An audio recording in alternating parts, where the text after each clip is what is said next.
Morning, Good sir. morning, everyone, and welcome. Please kindly mute yourself now. Ask all to, okay, I will mute everybody. I'm going to mute everybody except myself. Yeah, the challenge we have this morning is that the presenter, the expert on Tuareg migration, as I've mentioned a few minutes ago, is unable to present. I spoke with him in the usual tradition on Saturday, and he did not send his PowerPoint until a minute ago. And those of you that were here, you could hear me on the phone with speaker talking to him. He's still stuck in Sokoto somewhere in the cafe. He's been able to, but I cannot speak to his paper because I'm not a specialist on Tuareg migration. I must have studied history, but I mean, I can be history general. I'm specific. So I want to share with you today to fill the vacuum.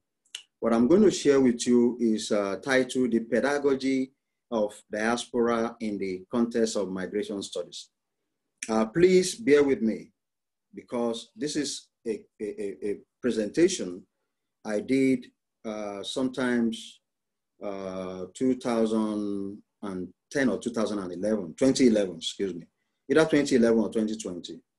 Because you will see my affiliation, and then just, you know, it was a backup because I wasn't hearing from this presenter. So the title is The Pedagogy of Diaspora in the Context of Migration Studies. Really, I have taught diaspora, African diaspora to be more specific, and I've also taught migration to be generally speaking. And what I want to share with you is the pedagogy of teaching. Is not really this is an outcome of the research and, you know, writings that we have done over the years. But indeed, the pedagogy, how do I present to my students? How can we present to our students when we teach or we facilitate, as Dr. Ote Leye will like us to believe? How do we do that? And that is what I want to share with you. Migration and concept and context. It is, of course, we all agreed, and we present to the students, to the general public. It is a movement from one place to another. It has to be about movement. You have to move from point A to B. Whether it's going to be permanent or temporary, whether it is as a result of your voluntary,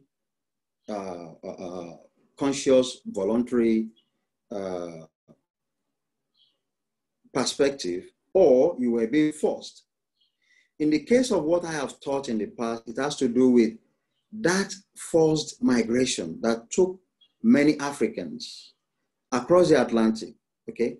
And of course, I usually start by talking about the internal migration on the continent using the Sahara and the desertification of the Sahara or the desiccation of the Sahara that led to all those movements north and south, literally north and south. But also the Indian Ocean through the Indian Ocean along the East Coast. But more importantly, the West Coast, whereby we have a large number of people that we can still see today that looks pretty much like us. And when you teach in the context of your location, which in this case was Texas, Maryland, Illinois, in my career, so you have to devote more time. And the pedagogy I adopted in making a sense, ensuring that learning occurs as I identify in my syllabus is what I'm sharing with us.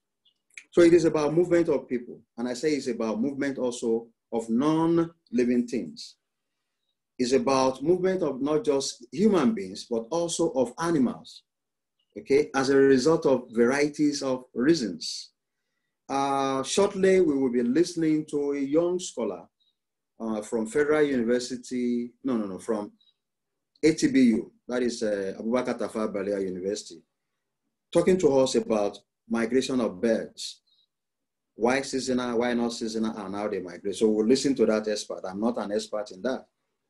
Migration also, in concept and context, it is permanent or temporary. For instance, I love to give beyond theories.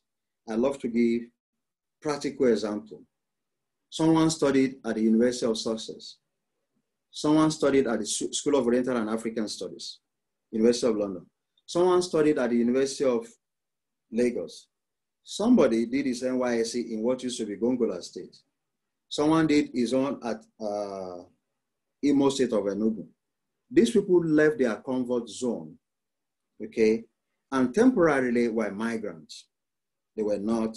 So we can still study them. And such varieties are examples we give in the classroom before we engage in inclusive pedagogy, meaning that it is not just me speaking, the student also feeding back and sharing their knowledge. In this case, however, you will not be able to until you start asking a question that I pray and I hope I can and should be able to answer. So migration also in concept and context has its varieties, and it has its approaches, and it has its contextualization. In my opinion, based on my research, it is the creation of a diaspora. Whether we talk about temporary or permanent, it is the creation of a diaspora. And so diaspora simply meaning the disperser, voluntarily, the disperser by force, the disperser, combination of both, and the emergence of these people as a group. Even if you went on your own, you begin to look for those Igbo people. You begin to look for those Yoruba people. You begin to look for those Hausa Fulani people. You begin to look for those Jukun, Nupe people. In other words, you are conscious of your culture and then the recreation. And by the way, if the first Africans that were forced through the Atlantic Ocean were able to recreate and connect by starting Kwanzaa. Kwanzaa was an Afrocentric reaction to the Eurocentric perspective of the study of Africa, Africans, and the African diaspora. So pretty much when we look at migration, I often tell my students, it is the creation of a diaspora. Now, the next slide is talking about disentangling the varieties of migration. There are 4 basic types, and I think I've kind of mentioned them. Emigration, immigration, external, internal. And then I'll shed more light on this. Let me move to the next slide. What is the meaning of diaspora? Okay, it's important because in my field, we ask questions and we make inquiries. Question of why, whom, where, when, how. Africans in their homeland and outside of their homeland. Okay? In this case, I am being specific. Don't pick me up. Don't ask me questions about, with all due respect, about other ethnic nationalities diaspora. I am focusing on African diaspora. And if you are just joining, I'm sharing a pedagogy that I use in teaching the African diaspora, a creation of migration. And I think that is quite explicit. It is a global narrative of African experiences. It is global because when I talk about the diaspora through the northern part of Africa today, or through the Red Sea, or through the Mediterranean Sea, or even through the Indian Ocean, ending up in what is today Iraq, Iran, Japan, China. All of this happened even before the Atlantic diaspora. But unfortunately, there is one thing that we often stress in teaching this aspect of African experience, is the fact that unlike the Atlantic area, Africans that made it to Japan, to China, to Iraq, were majorly, particularly in China and Japan, they were castrated. The male, they were castrated so they couldn't reproduce themselves. Of course, the female, we know what happened to them. We will not go into that. Someone else can take a look into that. The diaspora, African diaspora in this context also is, we emphasize the global dimension and the historical scope of this experience. It is a scholastic effort to restore and reaffirm the dignity of the African continent. I will showcase when I talk about the three schools of thought, the major Eurocentric scholars, Eurocentric scholars. And of course, by the time Molefi Asante, Temple, and the rest of them, Palmer, Collins, and the little boy Tijani came on board, we began to challenge. And then that is how you see the Afrocentric scholarship in teaching this. And we publish, of course, based on research and fact findings. It is also multicultural and multidimensional. So we showcase that in the classroom. And how do we do? But before I get to that, let's take a look at the contextualizing of diaspora and look at the people that brace the trail. Dr. Harris, very popular, Joseph Harris, he noted that the African diaspora is a triadic relationship. What do I mean by triadic relationship? What was he trying to tell us? It's like a triangle. Their starting point, their experiences, and their current location. For those that were forced into the transatlantic slave trade and ending up in North America, the Caribbean, and what have you, from Brazil all the way to Canada or the United States, Harris believes that forced migration created a triadic relationship. And we have so many effort on the part of Africans. Rebellious activities, taking up arms, going into the jungle, using the system they are used to, because these people were coming from a vibrant civilization. They have their own act of governance. They have their own system of agriculture. They have developed. They were not just people with no head, no brain, nothing. So they showcased that in this area, and they recreated themselves. And that is what Harris is telling us, that wherever you see an African, whether forced or voluntary, they try to create. And that spirit, if I can use the word, of triadic relationship. In other words, I refuse to detach myself from my root, okay? I refuse to, then I continue in one form or the other, is what is being showcased. So for us to understand migration in the context of diaspora, or as a creation of diaspora, migration giving birth to diaspora, we must, in the words of Harris, begin to think about the triadic relationship, linking the homeland to the host community, okay, in order to become relevant. And we've seen so many, even the emergence of Barack Obama, you will see that it traces roots. A Kenyan father and a mother from Hawaii. They met, they married well, they divorced, and then, whether you like it or not, they recreated themselves in Obama.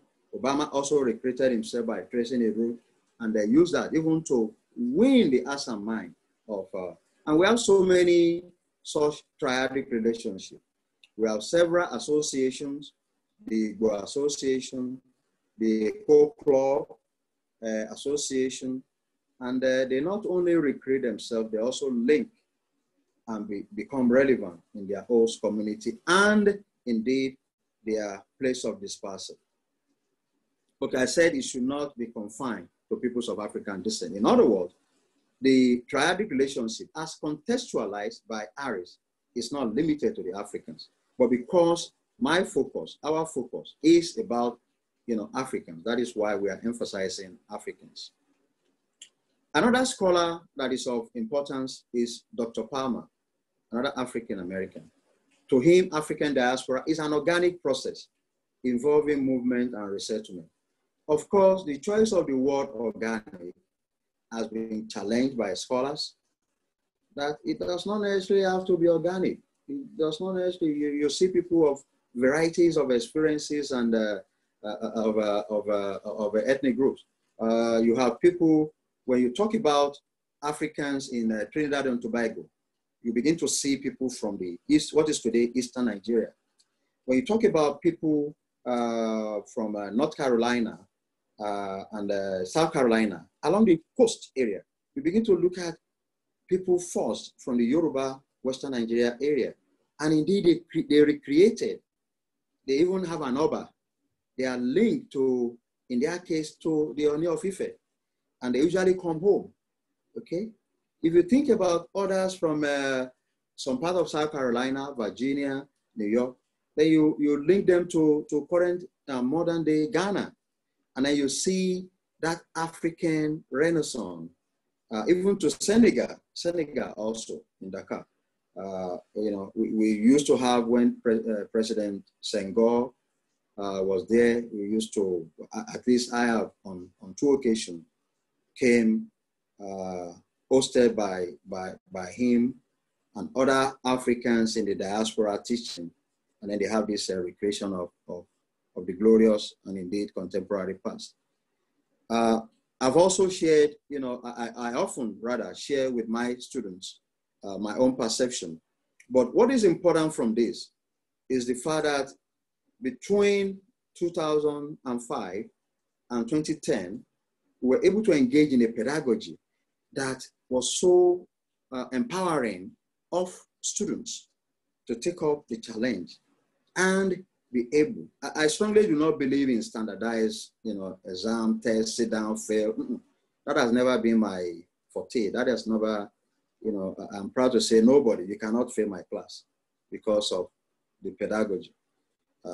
And the fact that, you know, we are teaching and learning must occur, not learning, not occurring. So between 2005, when I was in at Morgan State, and 2010, when I moved back to the state that I claim as my state in the US, Texas at Baylor, I engaged students in my African Diaspora class.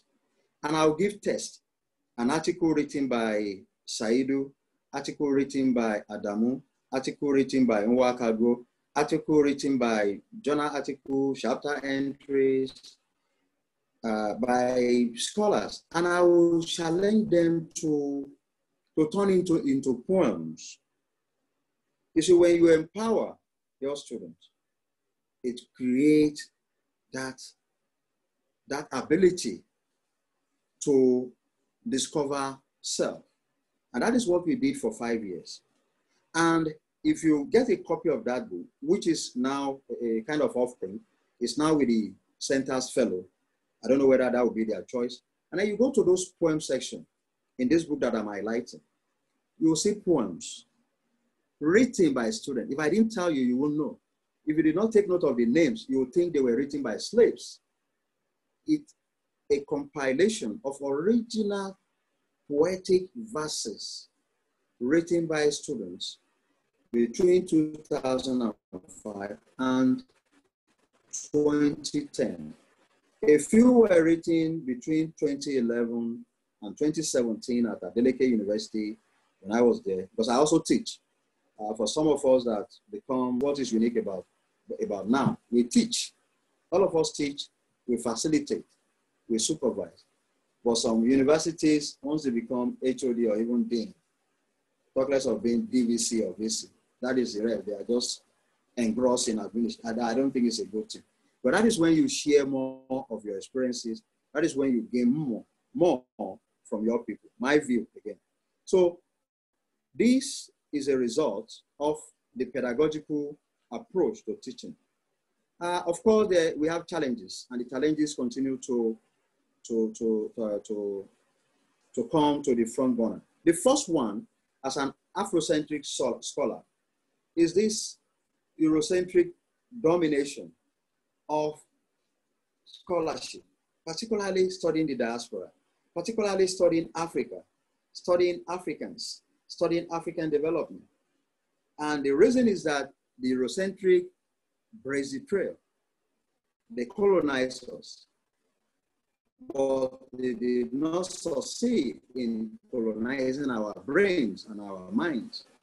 And of course, we went out and you know, began to disentangle, to criticize based on evidence, research evidence, either through ethnographic, anthropological, archival, archaeological, to reinterpret the text, and even some writings, some diaries, to recreate and write what we call in history a fine historiographical narrative from the African or Afrocentric perspective as led by that brilliant scholar, Molefi Asante. Okay. The second one, of course, led to Collin Palmer's identification of the methodological fuzziness, okay, of historical claims and even romantic conversation. What is it trying to say? You know, methods are unique to our disciplines. How do we arrive at writing? How do you arrive at what you need to do in your laboratory for those in the sciences? How do you arrive at talking about desertification or desertification or planting or agricultural, you know, what have you, in the agri sector or those in the agricultural discipline? So the method you employ, and that is what Collin is talking about. Can we say we limit ourselves to those diaries written by the Africans? Or can we say interviews and oral history is all that matters in recreating African diaspora and making it an intelligent, scholastic discipline to embrace? So that was a challenge also. We quickly move on because I know my time is almost up. We give time for dialogue.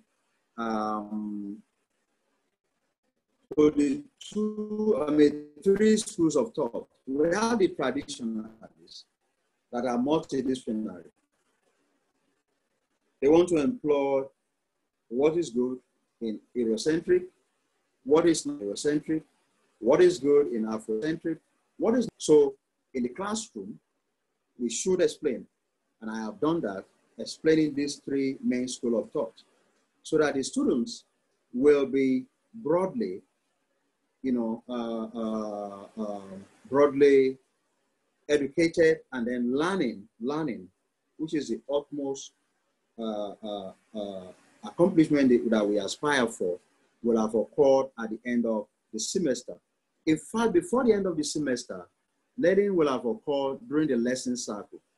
And what is the lesson cycle? The lesson cycle in education pedagogy is the period, the main period that we teach or we facilitate, whichever word you want to use.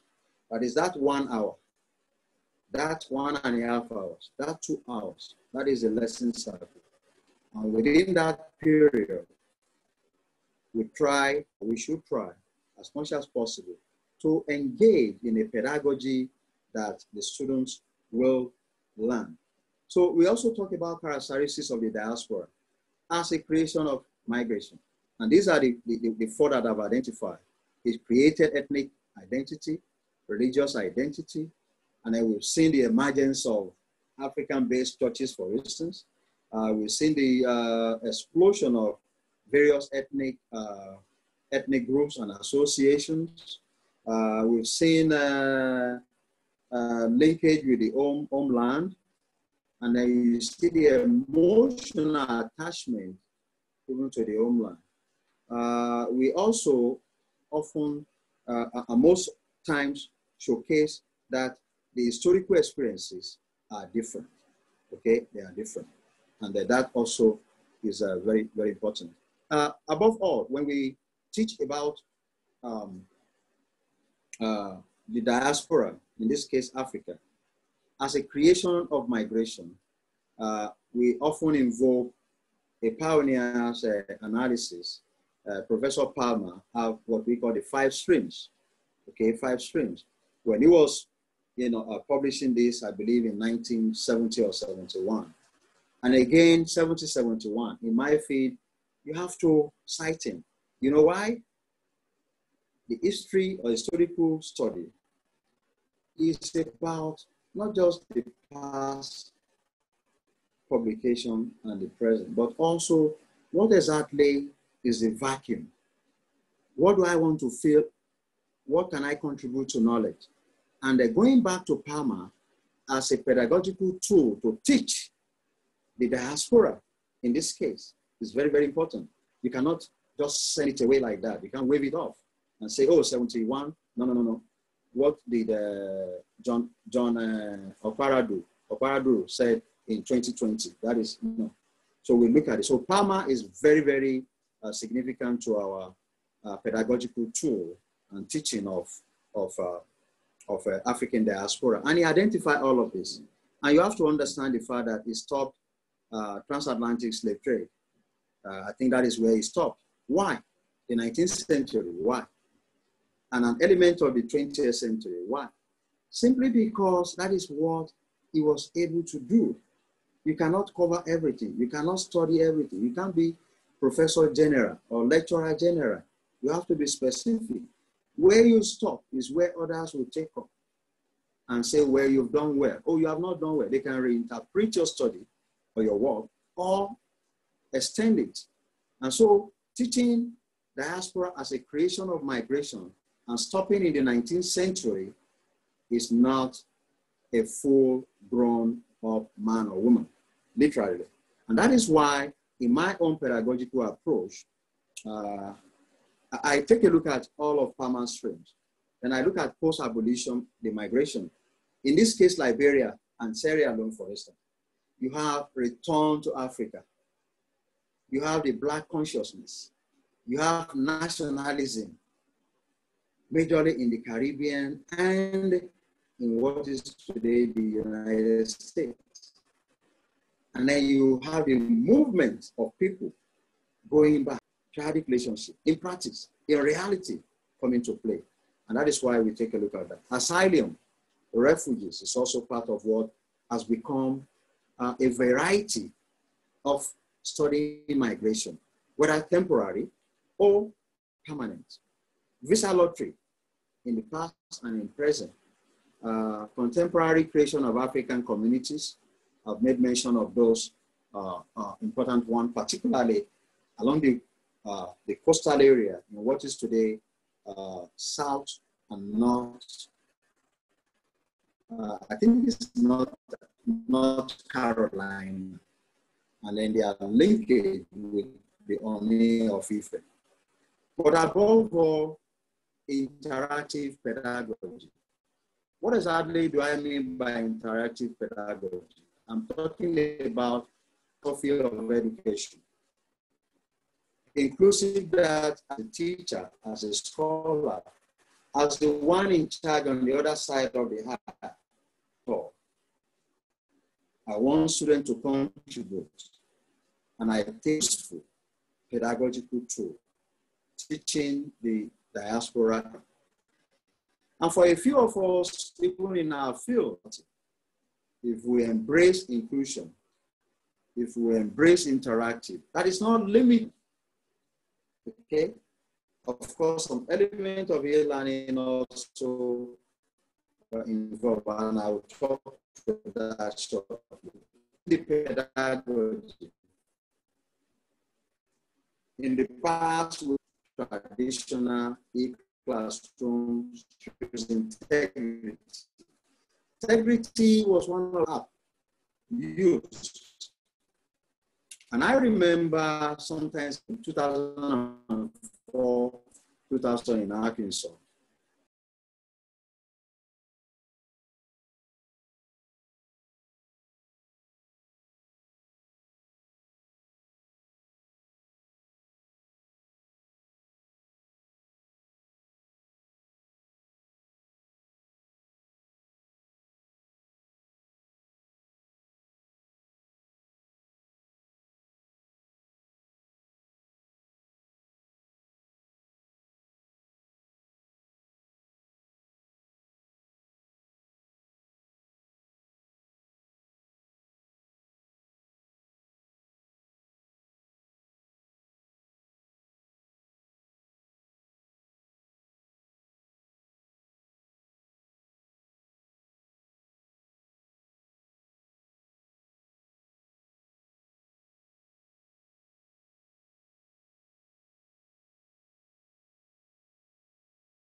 Sorry, can you hear me now?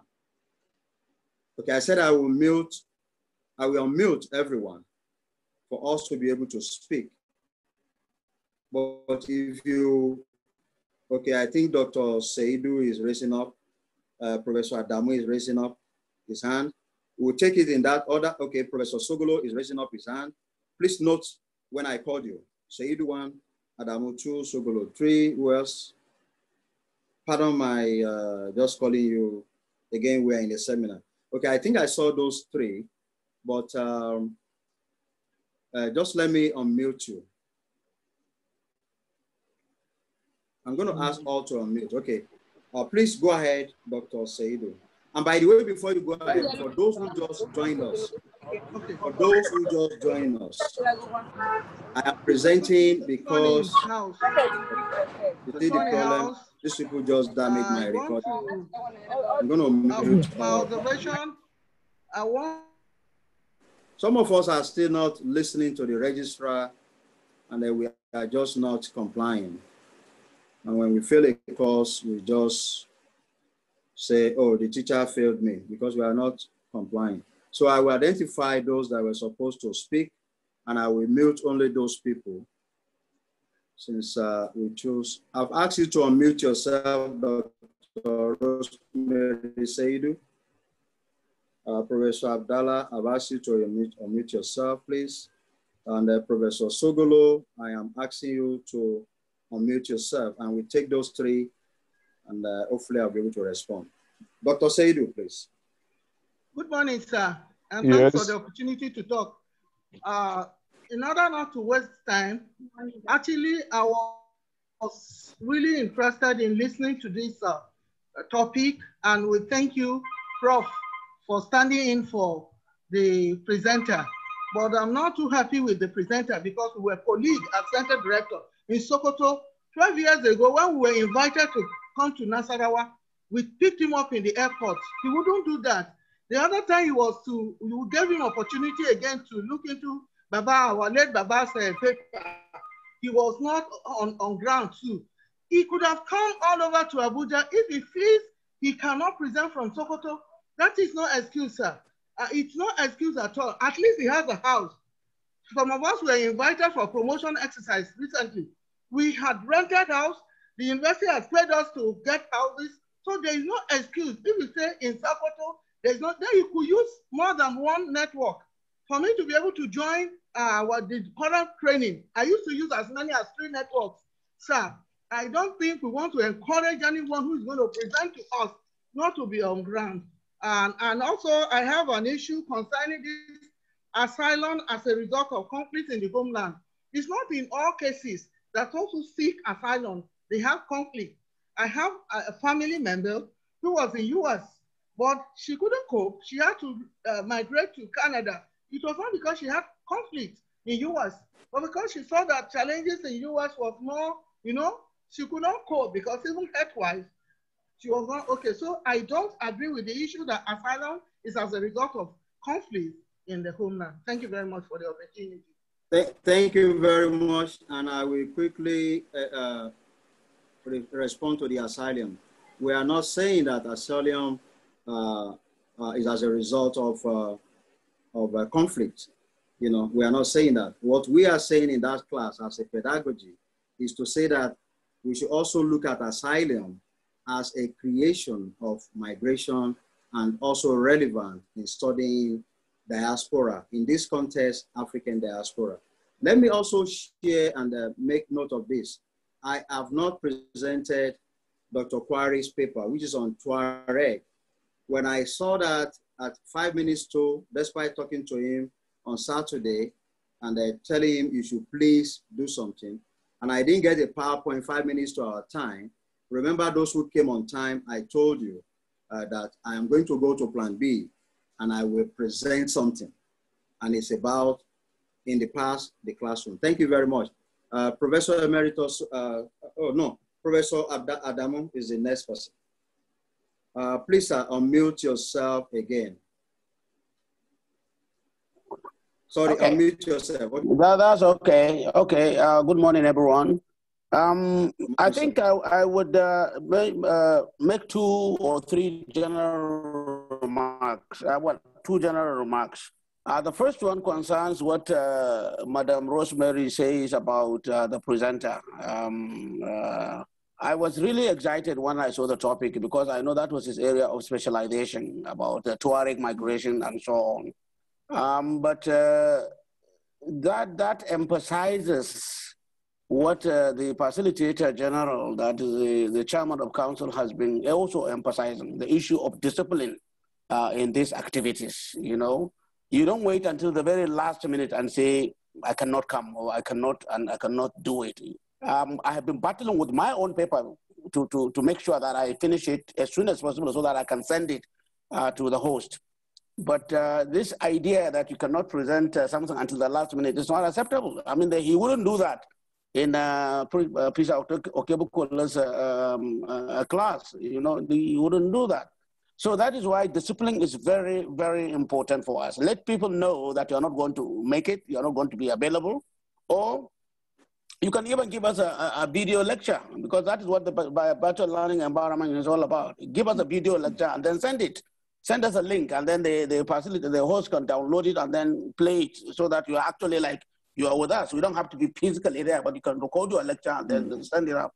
And I know it is about competencies and things like that. And that is why it is important for us to discipline ourselves. Very, very important to discipline ourselves when we come to do all these kind of presentations. My main perception is I have no problem with the backup plan B, so that at least if you have something, you could share it with us. But if I were in your position, I probably would not present something that I have done. I would now create an open session. That's what Professor Okebukola did. When somebody couldn't make it, he created an open session. Okay, let's have an open session on migration studies, and then we have our own interactive discussions, particularly for a period when we're not allowed to talk long. We're just given 1 minute, few seconds, but now we have a whole hour in which we can now engage in a freestyle discussion on various aspects of migration. Or we can even use the opportunity to evaluate the program. So far, there has not been any evaluation. How are we doing? Are we doing right? Are we doing good? Or what needs to be changed? What do you need to be altered?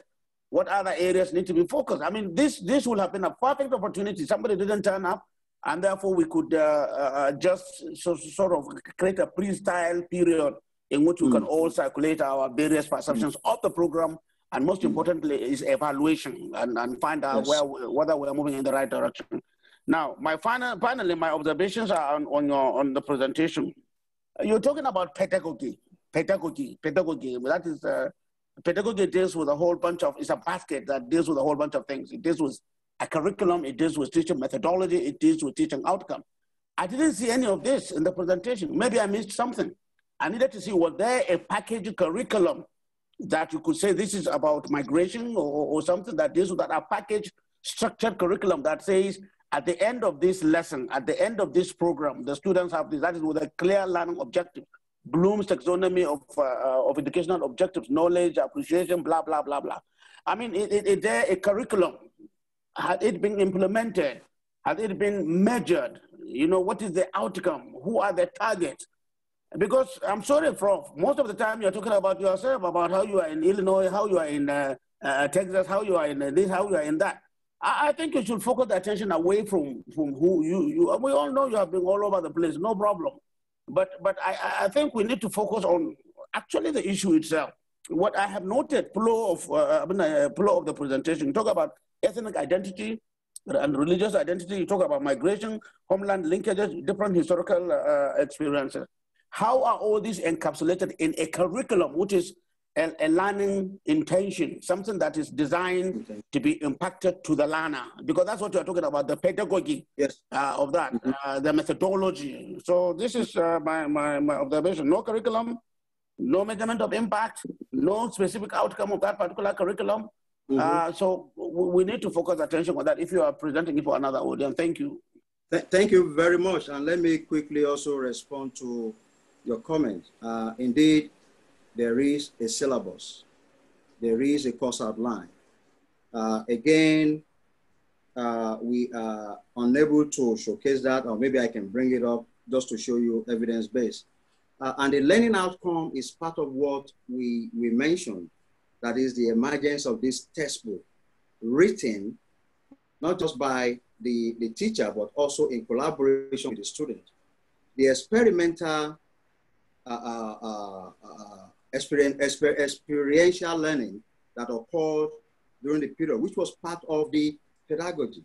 The inclusion, which was part of the pedagogy, leading to the writing of poems, the reading. All of these are in the curriculum that gave birth to the syllabus during the semester. And that is what I try to showcase in a narrative context. The other one, I think we will buy into that, is very, very useful. We could have turned it into a roundtable. We could have done a brown bag, a roundtable, and say, oh, migration today.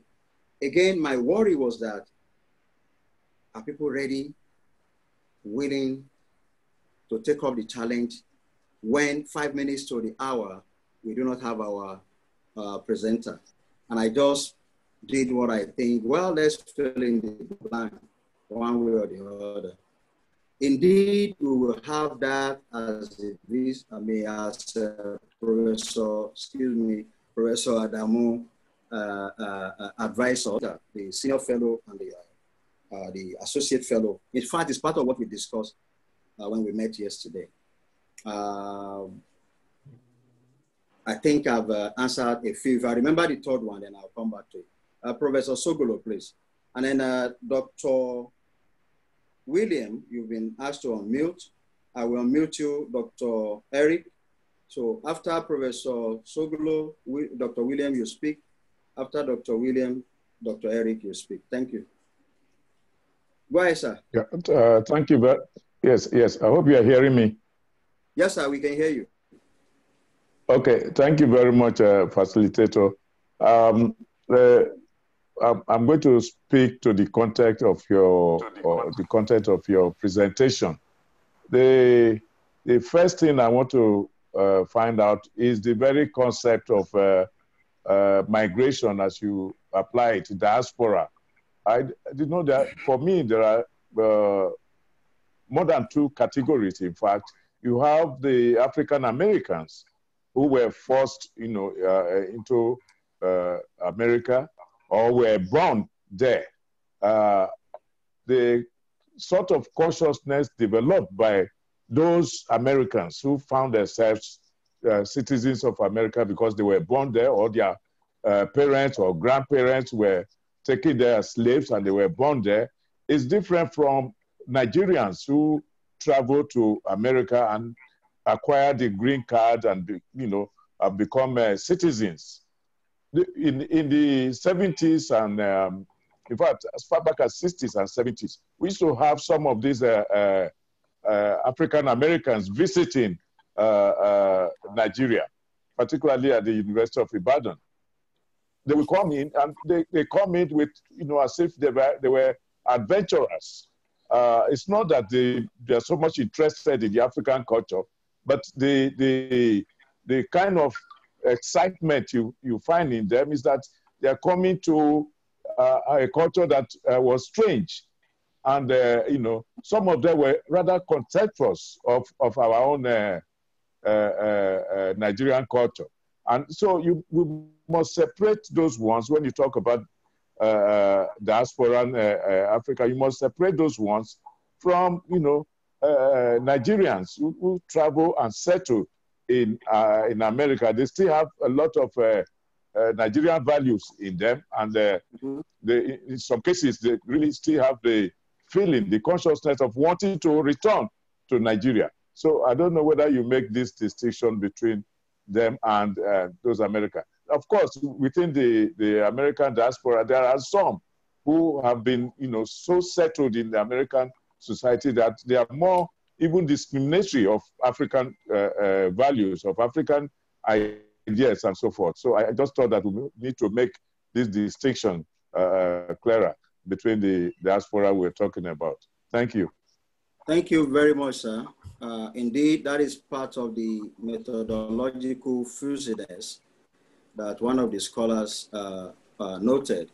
And oftentimes when we engage in this, the teaching of the subject, it is indeed important to separate.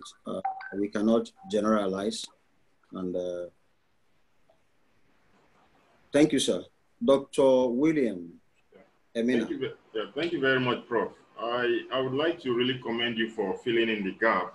I'm really concerned and I'm worried about the level of turnout and attendance, particularly on this seminar. I used to know the zeal I was on before now. And I think this is a center that we must all support all the time, especially as academic staff. Because each time people make presentation here, we learn every day, particularly every Monday. And so I'm very worried on the number of turnouts or attendees, particularly I've noticed this for the past 3 sessions now. So I'm very concerned about this. I don't know what the center can do to encourage other staff, to really participate. Because, and again, if somebody will not be available to make presentation, I believe that 2 or 3 days to the time it's enough time to inform the center that I'm not prepared. Just like Dr. Rosemary pointed out, I think discipline should be the watchword, as Professor Abdallah has also noted. So please, let's keep this center alive by encouraging our colleagues to really come join. Thank you, sir. Thank you very much, Dr. William. Indeed, this is the lowest in terms of attendance. We keep attendance also. That is why you'll see Mrs. Blessing Alabi and AR posted to the center, doing a fantastic job. Today, as at this hour, we have 19. The previous, we have about 30 something, which I thought was the lowest. But again, you have to also understand the starting of the exams, and a lot of people saying we cannot follow this admonition of multitasking. The exam and the challenges are there. But we will keep note, and I thank you for the fact that you've mentioned it, you nail it. It is about us. The center is we the people, it's not Tijani. And we will talk and engage and see how we can improve the numbers in attendance. Thank you so much, sir. Dr. Eric, you are on. Thank you. Yes, I'm on. Good morning, sirs. And good morning, thank you for the opportunity to make contribution. I think that there is a sort of conflict, a sort of tension that exists between Africans and other diasporans, outside Africa, where the African is always what I may call the weaker term. I'm using a Hegelian terminology. The African is a weaker term in the dialectics. And then if I may also borrow Adeoye Oyebola's idea, where the black man is regarded as the war underdog, And this is especially in the US, where we have a gathering of cultures, a gathering of people from different backgrounds. Now, I want to know how you accounted for this in your lesson to your students. How did you account for the fact that the black man, the African diasporans, they always have something to gain. And there is really not much for these other people coming to Africa to take. So at the end of the day, the African remains the world underdog. So I want to know how you accounted for this beyond slavery, when you take away the transatlantic slave trade, that era, before then and after then, why are you the weaker term, in the dialectics? Thank you. Thank you, sir. In the first instance, I should note that periodization is important in my field. And when we teach topics such as this, we always are very conscious of the period. And that is why you'll see the Palmer stream that I, highlighted, as well as other streams, that has come up since Palmer blazed the trail in the late 60s and very early 70s. I'm also impressed about the fact that you started with Hegel, and then you build yourself out of that Eurocentric perspective of quoting a non-African as admonished even on the other side.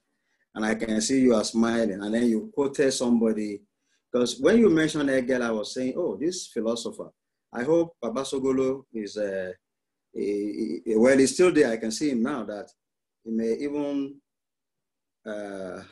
take care of you offline, that how come you can't cite his work in this context? So it's very, very important that we quote ourselves. There are consequences. Again, we will not go into that, consequences of quoting ourselves, particularly when you are a PhD student, because it could backfire. You refuse to quote them, it could backfire. But again, to answer your question, if you remember, I did identify 3 schools of thought: the traditionalists, the Eurocentric, and the Afrocentric. What I do, because objectivity is the hallmark of my profession. It is difficult. It is sometimes not achievable, but we have to present it to the students so that learning will occur.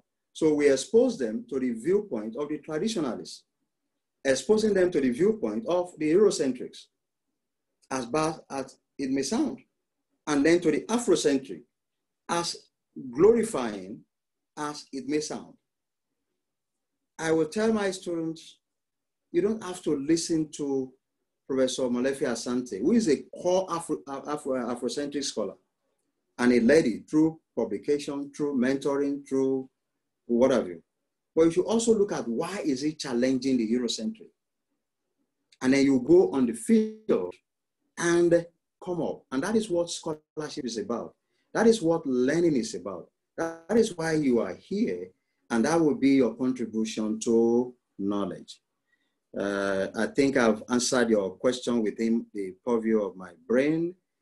Let me see. I can't see any other person raising up their hands. And it is, what time is it now? 11:56. In the absence of any other comment or question, I would like to thank each and every one of us. I've asked you to unmute yourself. I would like to thank each and every one of us for finding the time to come and for contributing. Indeed, if I could teach this class again, I will definitely employ the pedagogical tool and perhaps show a sample of the syllabus in such presentation to at least validate some of the attempt to meet Bloom taxonomy. Dr. Aneto, you are always talking. Why now? Representing the faculty of law, Mr. Is one sorry about that. I've muted her. So again, we thank you so much. We look forward to your cooperation. The center is available for us. It is about us, and it's for all of us. Your contribution to this legacy that has been bequeathed to us will not go in vain. That is the only way we can celebrate the person that thought about this: attendance, contribution, submitting articles for peer review, and serving on the various committees that we want. So I see Dr. Eric, raising up his hand. Please, can you speak so that we can round up? Okay, I raise up my hand because I see the VC wants to speak. So can you? Okay. Oh, okay, I didn't see him. Sorry. Okay, let me unmute the VC. Thank you, sir, for noting that. Yes, sir. Because I unmute everybody. Okay, unmute. I've asked you to unmute, sir. Okay. I just want to remind you that mine is, I think, next week, right? Yes, sir. Okay, so that people don't forget. I hope I get more turn up than this, because my presentations are always disruptive. I don't do to line. It is a disruptive presentation. So don't miss it. But I will make sure that before Wednesday I send you as much detail as possible, so that at least you can share the abstract with people. And, thank you, sir. By weekend, I should be able to give you the PowerPoint, but it is going to be deliberately disruptive. It is going to go against the tide. I mean, you're all talking about migration, and mine is going to be on something else, also within migration studies, and that will shock some of you. Okay, so I just thought people have forgotten that I'm going to present. So I will be presenting my work next Monday. Thank you, sir. I have gotten the exact title now. I will send it to you immediately after this lecture.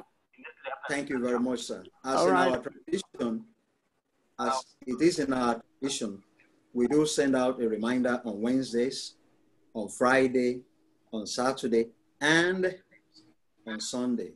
And there is also an automated, scheduling of all this stuff. We also do speak with the presenter, even if it's 5 minutes, 10 minutes, to be on the same page, whether we would like to share your slide or we should share.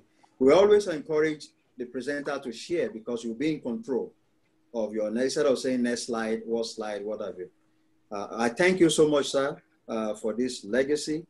It is rare, and we all thank you for this opportunity to flower, to discuss, to engage. And I believe it will be a learning curve. It will continue to be. Thank you very much. And all of us, I say, stay blessed, stay out of trouble. Thank you. Bye-bye. Thank you, sir.